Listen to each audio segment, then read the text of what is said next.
Democrats slowly learn what comes around goes around.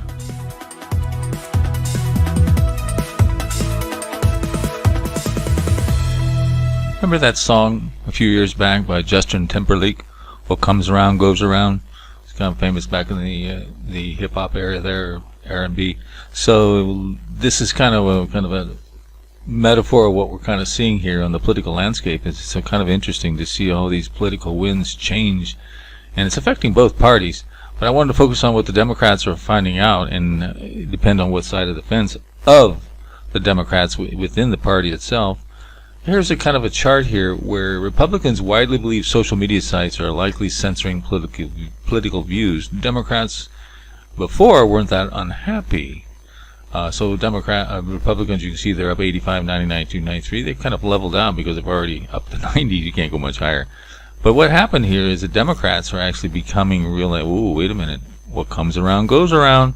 And I think they're beginning to realize that social media companies can hurt them, even though they're trying to get rid of the ones they think is the worst ones. I think they're going to find out no matter what they do, there's going to come an issue or a time where that's not going to work. There's some fundamental issues that are being broken. Here's Democratic views of social media impact on U.S. have grown more negative. Republicans went from 78 to 71, and Democrats, so it's actually gotten less negative for Republicans, but the Dems are thinking it's more. So the Democrats are not happy with what social media is doing to them, and I don't think it's necessarily that all the platforms have turned right-wing or not. It's because still the Republicans are still not happy, even more not unhappy than the Democrats. It's just that the Democrats are catching up with that. And of course, I think the example that we look at was what's going on the university campus. I'll go into all the issues. I mean, it's been pretty interesting to watch all this political situation play out. By any means necessary, support for Palestine and Hamas. You can see that, and a lot of nasty stuff, and a lot of trying to reshape that argument. I'm not going to go into that, but the point is, it is changing the political winds for the Democrats.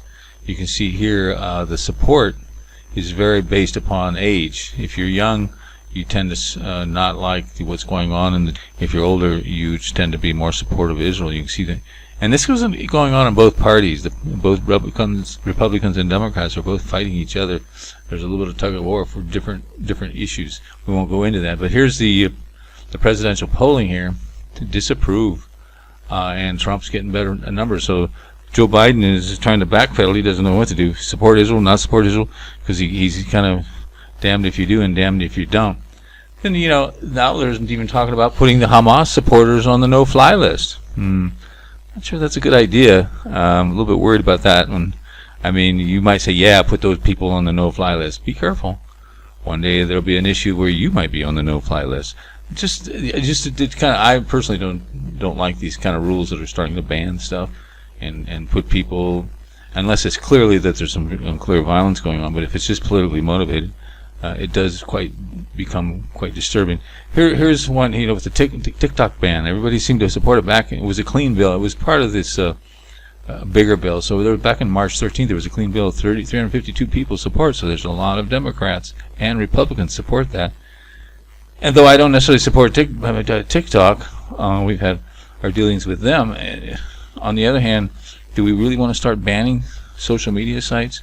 One or the other, or you're going to ban them all? I kind of think if you're going to ban them all. Don't targeting one or the other.